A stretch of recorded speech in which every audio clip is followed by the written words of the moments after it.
तो पढ़ लिया था कि जी हमारे पास अगर इनिशियल स्टेज हो तो इनिशियल स्टेज के ऊपर हम टी कैसे निकालेंगे। तो टी की हमने वैल्यू कैलकुलेट कर ली, इक्वेशन नंबर 1। उसमें हमारे पास अगर y कंपोनेंट हमें निकालना हो तो y कंपोनेंट कैसे निकालेंगे वो हमने कैलकुलेट कर लिया। ठीक हो गया। अब इसी ठीक है सर। थोड़ा सा आगे लेके चलते हैं क्योंकि इसमें और भी बहुत से फॉर्मूले इंक्लूडेड है। फॉर एग्जाम्पल मेरे पास अब नेक्स्ट आ रहा है, अभी तक हमने रेंज का फॉर्मूला पढ़ा, उस रेंज के फॉर्मूले को मैंने यहां पर सिर्फ एक बार दोबारा लिखा है कि R is equal to V multiply by T, क्योंकि रेंज ये होती है ना हमारे पास। मैंने आपसे कहा रेंज जो है वो एक्स एक्सिस को स्टार्टिंग से लेकर एंड तक ये रेंज है हमारे पास। अब range is also a distance, S is also a distance, but S इसका मतलब है हाइट और रेंज का मतलब है एक्स कॉम्पोनेंट में मीन हॉरिजेंटल डिस्टेंस। तो दोनों वर्ड जरा याद रखना, वो क्वेश्चन में पूछेंगे आपसे calculate the horizontal distance. If calculate the horizontal distance तो इट्स मीन हॉरिजेंटल का मतलब है वो रेंज की बात कर रहे हैं। तो उस time you put this formula, you will be calculated from the किस चीज के साइन से आपने निकालना होगा या कॉस से निकालना होगा। तो फिर आप जब यानी आप डिस्टेंस निकालोगे तो दो चीजों से निकालोगे, या तो निकालोगे आप कॉस से या निकालोगे साइन से। तो कॉस से कब निकालोगे, कॉस से डिस्टेंस तब निकालोगे जब वो आपसे कहेगा कि जी आपका जो डिस्टेंस आपने पैराबोला में कैलकुलेट करना है प्रोजेक्टाइल में वो हॉरिजेंटल डिस्टेंस कैलकुलेट। तो जब मैं हॉरिजेंटल डिस्टेंस कैलकुलेट करूंगा तो मैं लिखूंगा R is equals to V T. तो ये जो v होगा ना बेटा, ये v जो होगा मीन अगर ये u हो या v हो, मर्जी दोनों है, u हो या v हो। तो अब अगर u और v का मैं कॉज लेता हूं तो मैंने आपसे कहा कि कॉस जो होगा वो अगर v होगा या u होगा तो x कंपोनेंट सेम ही रहेगा। तो आप v cos थीटा लिख दो या u cos थीटा लिख दो, कोई फर्क नहीं पड़ना, कोई फर्क उससे नहीं पड़ना। तो जब आप हॉरिजेंटल कैलकुलेट करोगे तो वो वाला फॉर्मूला के speed is equal to distance upon time, उसके अंदर ये जो स्पीड पुट करोगे ना ये पुट करोगे एक्स एक्सिस वाली। बात समझ आ गई। सही है सर। तो मैं यहां पुट करूंगा R is equals to U cos theta T multiply by T, क्योंकि यू टी था तो मैंने कॉस टीटा टी कर दिया। ये मेरे पास फॉर्मूला बन गया रे हॉरिजेंटल डिस्टेंस का। अगर ये वर्टिकल होता तो वर्टिकल में मैं फिर यू साइन टीटा या वी साइन टीटा लिखता। तो वी और यू साइन टीटा दोनों चेंज होंगे। क्यों? क्योंकि यू रिप्रेजेंट कर रहा है इनिशियल साइन टीटा को, वी रिप्रेजेंट कर रहा है फाइनल साइन टीटा को। तो u और v यानी अगर उसने टॉप पे मांगा है, डिस्टेंस मांगा है टॉप पे, तो अगर टॉप पे मुझे डिस्टेंस कैलकुलेट करने को कह दिया जाए तो टॉप पे तो v जो है वो 0 होती है, यानी उसका y कंपोनेंट तो 0 होता है। तो उस टाइम वो जो इक्वल आएगा वो भी cos थीटा क्या आएगा, लेकिन वो जब क्वेश्चन आएंगे उसमें कराऊंगा। यहां पर सिर्फ इतना समझ लो कि अगर आपसे हॉरिजेंटल डिस्टेंस कैलकुलेट करने को कहा जाता है तो उस टाइम आप स्पीड को यानी जो स्पीड का कंपोनेंट इन्वॉल्व करोगे वो इन्वॉल्व करोगे हॉरिजेंटल के लिए एक्स कंपोनेंट, और वर्टिकल डिस्टेंस कैलकुलेट करने के लिए इन्वॉल्व करोगे आप वाई कंपोनेंट। ठीक है सर। ठीक हो गया।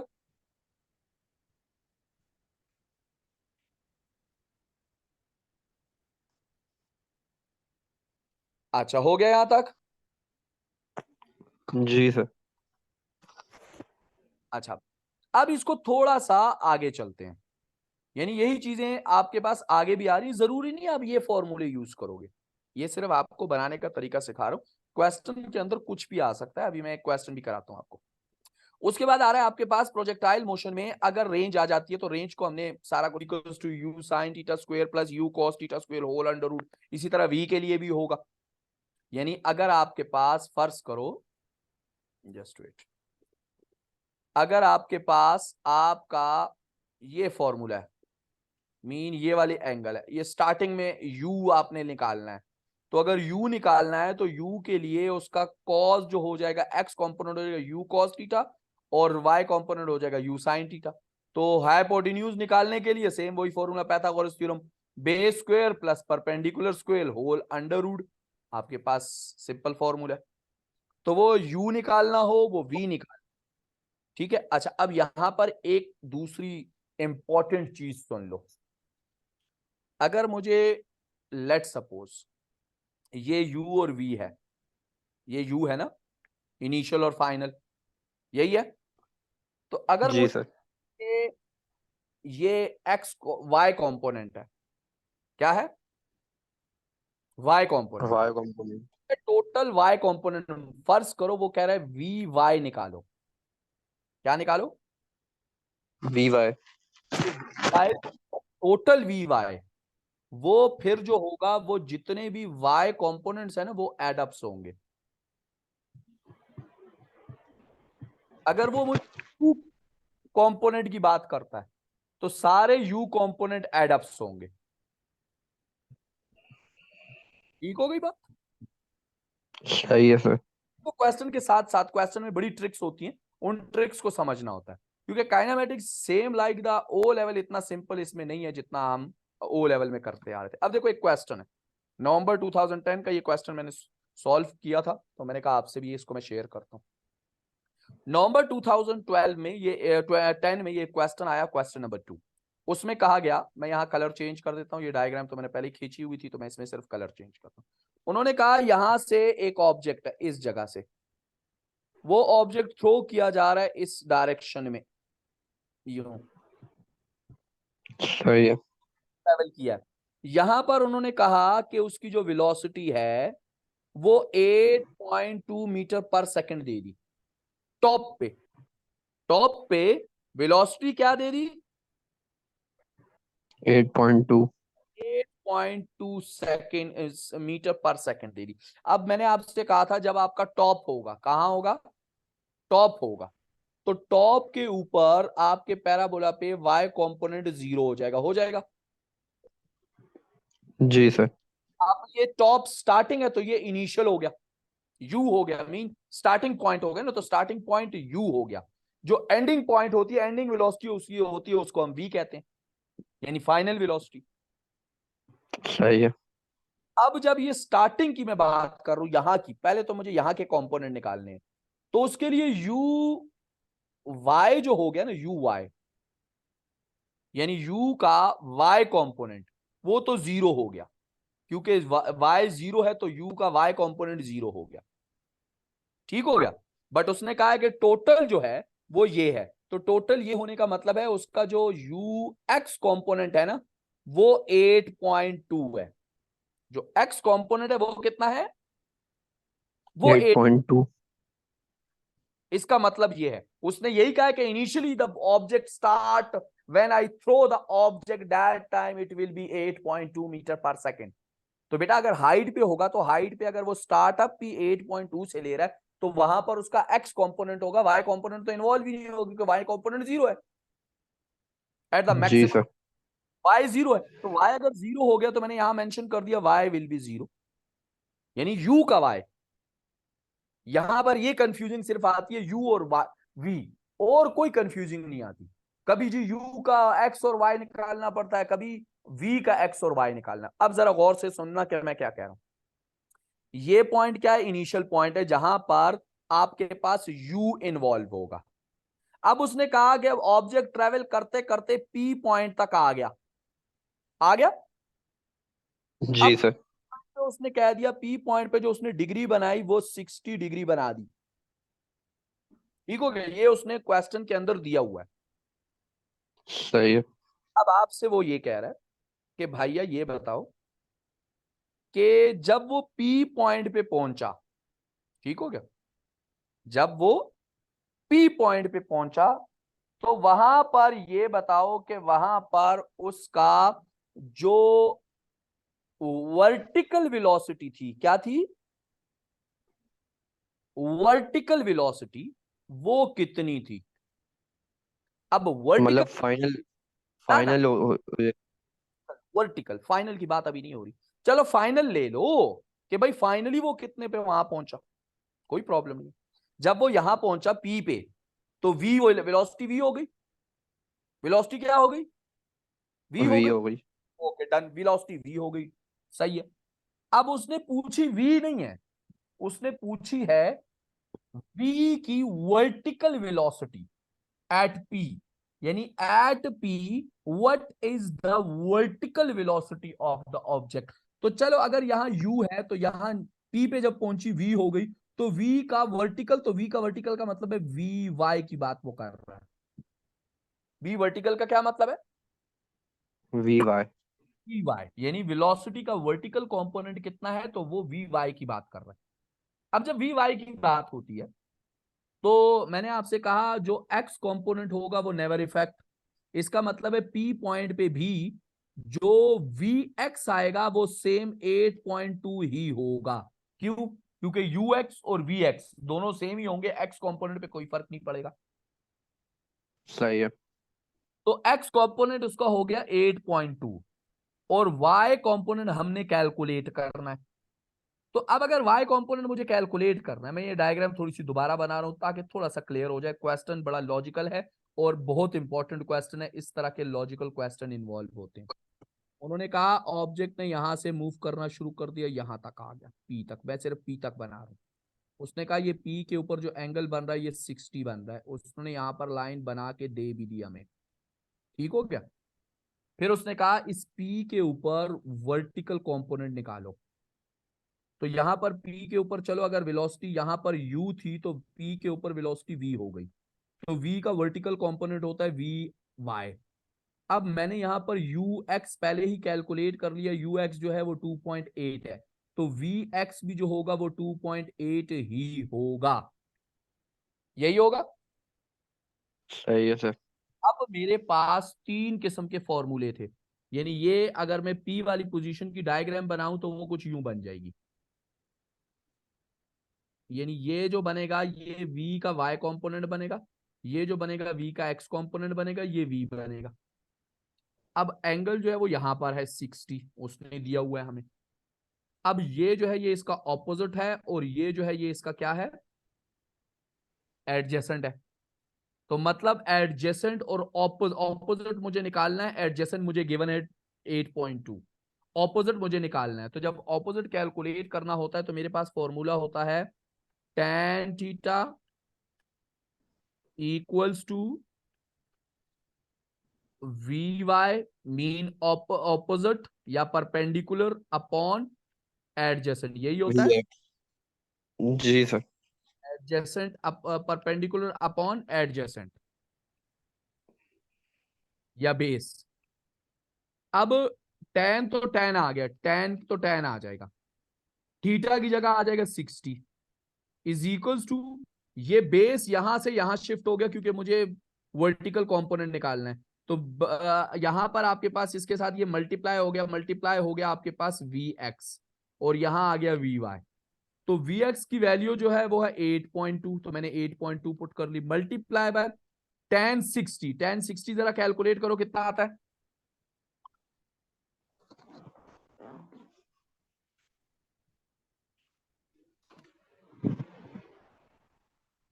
tan 60 कैलकुलेट करो कितना आ रहा है। कर रहा हूँ सर।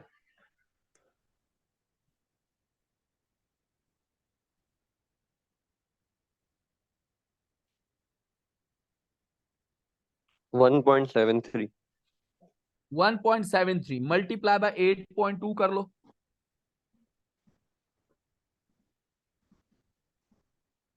14.2। तो आपका वर्टिकल वेलोसिटी जो पी के ऊपर आ गई वो आ गई 14.2 मीटर पर सेकेंड। बात समझ आ गई। सही है सर।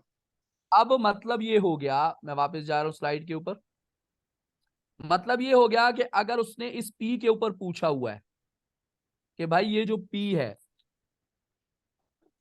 इस पी के ऊपर वर्टिकल वेलोसिटी क्या आ गई, तो मेरे पास आ गई 14.2। अगर इस पी के ऊपर हॉरिजेंटल वेलोसिटी पूछता, क्या पूछता, हॉरिजेंटल वेलोसिटी हॉरिजॉन्टल। 8.2, अब याद रखना जो क्वेश्चन आया था वो यही आया था। क्वेश्चन ये था कि भाई ये बताओ कि पी के ऊपर उसकी हॉरिजेंटल वेलोसिटी कितनी है और वर्टिकल वेलोसिटी कितनी है। अगर वो यहां पर ये पूछ ले कि यहां पर कितनी है, क्या पूछ ले, टोटल वेलोसिटी कितनी है, तो फिर क्या करेंगे, फिर हम करेंगे v is equals to V X square plus V Y square. ठीक हो गया। v यानी पाइथागोरस थ्योरम लगाएंगे दोबारा से, वी वाई स्क्वेयर और क्या आ जाएगा, सर बस इन दोनों को ऐड नहीं करेंगे, 14.2 प्लस 8.2? नहीं नहीं नहीं, वही तो मैं बात बता रहा हूं कि वो वर्टिकल और हॉरिजॉन्टल कंपोनेंट्स हैं, यानी ट्रायंगल के दो कंपोनेंट्स है, तो ट्रायंगल का पाइथागोरस थ्योरम अप्लाई करके हमने क्या करना होता है, हमने उसमें से हाइपोटेन्यूज को कैलकुलेट करना होता है। तो हाइपोटेन्यूज डायरेक्टली दोनों को ऐड करके थोड़ी आता है हमारे पास। सही है सर। ठीक हो गई बात। तो अब यहां पर आ जी जाएगा सर। 8.2 का स्क्वायर प्लस 14.2 का स्क्वायर और होल अंडर रूट। जरा कैलकुलेट करो टोटल वेलोसिटी पी पर कितनी हो गई आपके पास।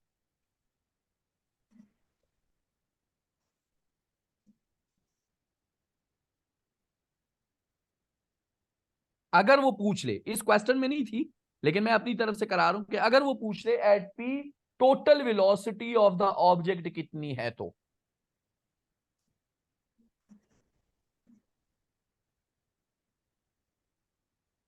कितनी आ गई। 209.84। मुझे नहीं पता कैलकुलेशन आपने की, मैं यहां लिख रहा हूं, लेकिन देख लेना अगर कैलकुलेशन में आगे पीछे हो तो। 9.84। 209.84 मीटर पर सेकेंड। ये तो बहुत ज्यादा है, लेकिन चलो अगर आपने कैलकुलेट सही किया, अंडर रूट वगैरह सही लिया है। सर मैंने मोबाइल पे कह रहा, कैलकुलेटर मेरा मिल नहीं रहा, पता नहीं कहाँ है। अच्छा चलो, मैं जरा करके देखता हूँ, क्योंकि आपके कैलकुलेशन पे मुझे थोड़ा सा डाउट हो रहा है। पहले है 8.2, तो 8.2 मल्टीप्लाई बाय 8.2, तो ये आ गया 67.24। फिर प्लस किया मैंने इसको साथ 14.2, यानी 14.2 मल्टीप्लाई बाय 14.2, तो ये आ गया 201.44। अब अगर इन दोनों को मैं एड अप करता हूं, तो इसके साथ मैंने एड अप किया 67.24 को, तो ये आ गया 268। इसका मतलब है आपने गलत किया है, ठीक है ना। तो 268 मुझे करना होगा, √268 मैं करूंगा तो आंसर आएगा। तो 268 का अंडर रूट ऑलमोस्ट आपके पास, इसलिए मैंने कहा आपका ये जो वैल्यू आई है बहुत ज्यादा आई, तो ये वाली वैल्यू रॉन्ग है। तो जो v की वैल्यू आई सही है। 8 अंडर रूट निकालने के बाद आपके पास आएगी कि कितनी वैल्यू आ रही है। तो ये हो गई आपके पास पी पॉइंट पे टोटल वैल्यू, एक्स कंपोनेंट भी आ गया, वाई कंपोनेंट भी आ गया, टोटल वैल्यू भी आ गई। यानी इनिशियल, अब ये भी तो वो पूछ सकता है ना क्वेश्चन डायरेक्टली, वो ये भी कर सकता है कि भैया इनिशियल वेलोसिटी तो उसकी जो थी टॉप पे वो 8.2 थी, फाइनल वेलोसिटी निकालो कि पी के ऊपर फाइनल वेलोसिटी उसकी कितनी थी। तो ये वो फाइनल वेलोसिटी है, ये वी, ये बगैर आपके एक्स कंपोनेंट और वाई कंपोनेंट के आ ही नहीं सकती। तो उसमें भी आपको एक्स और वाई कंपोनेंट पहले निकालना पड़ता, फिर फाइनल वेलोसिटी निकालनी पड़ती। सही है सर। अच्छा, अब अगर यहां वो आपसे ये पूछ ले कि भैया पी तक तो वो चला गया, तो ये बताओ वर्टिकल डिस्टेंस कितना कवर किया पी तक, पी तक और वर्टिकल डिस्टेंस कितना कवर किया। मतलब वर्टिकल डिस्टेंस ये वाला है, यहां से यहां तक टोटल। तो अब उसने सिर्फ पूछा यहां से यहां तक है कि इस पी तक का डिस्टेंस उतने वर्टिकल डिस्टेंस कितना कवर किया, टोटल डिस्टेंस की बात नहीं की उसने। उसने किसकी बात तो की सर है, वो वाला फॉर्मूला लगेगा 2AS वाला शायद। Vertical distance mean S. Vertical distance किसकी बात की है उसने, वर्टिकल डिस्टेंस इन्वॉल्व, मतलब होता है वर्टिकल डिस्टेंस में इन्वॉल्व होगा आपका साइन थीटा, क्योंकि वो वर्टिकल कंपोनेंट के ऊपर इफेक्टेड होगा ना। तो आप अगर डिस्टेंस, आपके पास क्या फॉर्मूला है, वो speed is equals to distance upon time, यही है। अब मुझे डिस्टेंस निकालना है तो टाइम यहां चला जाएगा, distance is equals to v multiply by T हो जाएगा। डन हो गया, डन हो गया ना। सही तो, है। तो जी ये सर। जो v लगेगा ना वो लगेगा v साइन थीटा। तो ये जो 14.2 आया तो वो यहां लगेगा, मल्टीप्लाई बाय टाइम, जो टाइम उसने दिया होगा तो वो s निकाल लेंगे हम उसको। अगर वो कहता हॉरिजेंटल डिस्टेंस निकालो, क्या निकालो, हॉरिजॉन्टल। कि भाई P तक हॉरिजेंटल डिस्टेंस उसने क्या किया, तो फिर मैं यही फॉर्मूला पुट करता, लेकिन यहाँ v cos थीटा लगाता, मीन 8.2 यहाँ जो हमारा आया ना कॉस वाला, तो वो यहाँ लगाता कि v cos थीटा, तो 8.2 से मैं मल्टीप्लाई करता तो वो उसका हॉरिजेंटल डिस्टेंस होता। सही है सर। बात समझ आ गई यहां तक? जी सर। अगर कोई प्रॉब्लम है तो बताओ। नहीं सर। अच्छा, इसी में वो नेक्स्ट स्टेप पे जाता है, फिर इसी के अंदर वो आपसे अब कह रहा है, ये देखो मैंने आगे नेक्स्ट इसका वो कैलकुलेट करके दिया हुआ कि भाई ये बताओ, चलो इसने यहां से स्टार्ट किया यहां तक आ गया, वर्टिकल डिस्टेंस निकालो। अब वर्टिकल डिस्टेंस, एक तो वो फॉर्मूला है S is equals to VT, एक हमारे पास ये फॉर्मूला है कि हमारे पास जी की वैल्यू ऑलरेडी मेंशन्ड होती है, जी इज इक्वल टू 9.8। डन, ठीक हो गया। उसके बाद इनिशियल जो उसका वेलोसिटी थी, यहां पर जो वी कंपोनेंट था वो तो जीरो था, जीरो था ना। जी सर। तो यहां अगर v जीरो था तो ये मेरे पास इनिशियली वो जीरो हो गया, तो मैं लिखूंगा V Y on P is equals to, यानी आपके पास क्या था, इस तरह था V square minus U square equals to 2as, यही फॉर्मूला था, V square minus U square equals to 2। जी सर। तो अब ये कन्वर्ट हो जाएगा 2gs में, 2gs हो गया आपके पास, और V square minus U square हो जाएगा। तो सही अब है। वी स्क्वेयर है, तो उसने जो है वो वर्टिकल मांगा है मुझसे, तो मैं यहां वर्टिकल ही पुट करूंगा, वो v के हो वो u के हो, तो u के ऊपर वर्टिकल जीरो है, मीन यू वाई जो है वो जीरो है, तो मैंने इस u स्क्वेयर की जगह तो जीरो पुट कर लिया, यहां पर मैंने पुट किया हुआ है। और जो सही यहाँ है। के ऊपर y v y था तो वो मैंने 14.2 पुट किया हुआ है। जी जो है वो 9.8 है, तो 9.8 मैंने पुट किया, लेकिन देखो अप टू डाउन जा रहा है तो पॉजिटिव है, इसीलिए पॉजिटिव ही पुट हुआ है। अगर ये डाउन टू अप जा रहा होता तो मैं माइनस जी पुट करता, लेकिन क्योंकि वो सही अप है सर। ही आ रहा है तो इसीलिए मैंने इसमें क्या पुट किया, प्लस पुट किया मैंने यहां पे। ठीक है। तो वैल्यू कैलकुलेट की तो एस आ गया 10.3, तो यहां पर 10.3 आ गया आपके पास। अगर मैं s is equal to V T वाला फॉर्मूला पुट करता तो उसके लिए मेरे पास इंपॉर्टेंट चीज क्या होती है, उसके लिए इंपॉर्टेंट ये था कि मेरे पास t की वैल्यू होनी चाहिए थी, तो मुझे पहले t निकालना था कि कितने टाइम में वो नहीं, अगर उसने मुझे वहां t दिया होता ना मेरे पास, यहां मुझे t दिया होता कि जी वो ऊपर टॉप से p तक तो 2 सेकंड में आया, फर्ज करो उसने दिया होता, तो फिर मुझे इतनी कैलकुलेशन की जरूरत ही नहीं, मैं directly s is equal to V T लगाता और आंसर आ जाता मेरे पास। सही है सर। 14.2 लगाता, मल्टीप्लाई विद टाइम कर देता, मेरे पास उसका डिस्टेंस आ जाता कि हॉरिजॉन्टल वर्टिकली उसने कितना डिस्टेंस कवर किया। ठीक है सर। एक लोग प्रॉब्लम में तो बताओ, दोबारा समझाओ इस चीज को। समझ आ गया सर। चलो अच्छी बात है, नेक्स्ट में चलते हैं। नेक्स्ट में क्वेश्चन का नेक्स्ट पार्ट आ रहा था हमारे पास, इसका नेक्स्ट पार्ट ये आ रहा था कि भाई चलो ये तो उसने कैलकुलेट कर लिया, अब ये पूछ रहा था कि हॉरिजॉन्टल डिस्टेंस निकालो कितना कवर किया, क्या कितना कवर किया, हॉरिजॉन्टल। हॉरिजॉन्टल। हॉरिजॉन्टल डिस्टेंस निकालने के लिए, या चलो पहले टी निकालने के लिए उसने पूछा कि भाई टी निकालो, तो जब टी निकालना है तो सेम वही आपके पास v square is equal to u square plus g T square कर लो, या टी निकालने के लिए देखो हमारे पास वी दो किस्म के फॉर्मूले ना, जो टी आ रहा है वो दो इक्वेशंस में आ रहा है, एक में किस में आ रहा है, v is equal to U plus A T में आ रहा है, तो ये जी टी हो जाएगा, दूसरा आ रहा है S is equal to U T plus half G T square, इसमें आ रहा है। तो इन दोनों में से देखो, जी सर। ये वाला लूं, इससे भी मेरे पास आंसर आ सकता है, ठीक है। अब देखो पहले मैं ये वाला ले रहा हूं, तो ये तो ऑलरेडी मैंने यहां लिया हुआ है, तो यहां पे देख लो आपको पुटिंग की हुई है, ठीक है। v की जगह v की वैल्यू सही मैंने, u जो है वो 0 है, क्यों u 0 है, क्योंकि y कॉम्पोनेंट ही मैंने लिया है ना, दोनों का y कॉम्पोनेंट ही लिया, तो y कॉम्पोनेंट यहाँ ठीक है। वो 0 है तो मैंने 0 पुट कर दिया, 14.2 यहाँ पर है तो वो पुट कर दिया, 9.8 और t निकाल लिया, तो t की वैल्यू आ गई 1.44। अब मैं इस वैल्यू को पुट करता हूँ, मैं किसको पुट कर रहा हूँ, मैं पुट कर रहा हूँ जनाब अली आपके सेकंड इक्वेशन को। क्या सेकंड इक्वेशन से भी आंसर यही आता है कि नहीं आता, चलो चेक करते हैं। s is equals to U T plus half G T square. s की वैल्यू मेरे पास आई 10.3 आई, अभी मैंने कैलकुलेट की थी, अभी कैलकुलेट की थी ना इसकी वैल्यू पीछे जी सर। पार्ट में इसके। अब यू टी तो हो जाएगा 0, क्योंकि यू और टी जो है वो मल्टीप्लाई हो जाएगा, यू की वैल्यू 0 है, यू वाई की, तो यो तो हो गया 0 प्लस हाफ जी, जी कितना है 9.8, और टी मुझे कैलकुलेट करना है। ये 2 यहां से यहां आ गया तो 10.3 मल्टीप्लाई विद 2 हो गया, और ये 9.8 यहाँ आया तो डिवाइड बाय 9.8 हो गया। जरा कैलकुलेट करो शाबाश, टी कितना आ रहा है आपके पास, 10.3 को मल्टीप्लाई विद 2 करो, तो देखो 10.3 मल्टीप्लाई विद 2, तो ये हो गया आपके पास 20.6। 0.6, फिर डिवाइड बाय 9.8 कर लो, तो आपके पास आ गया 2.4, 1।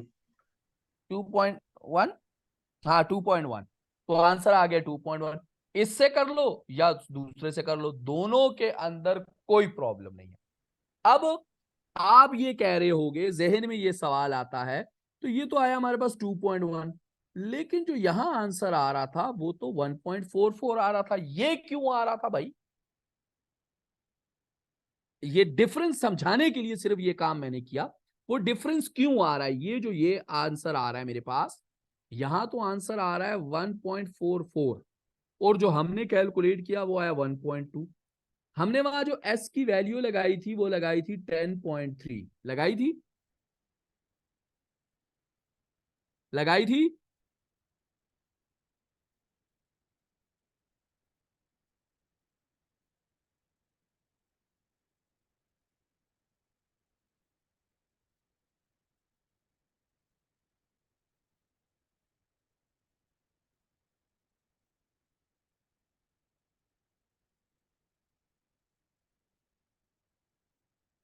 जी बच्चा क्या हो गया था?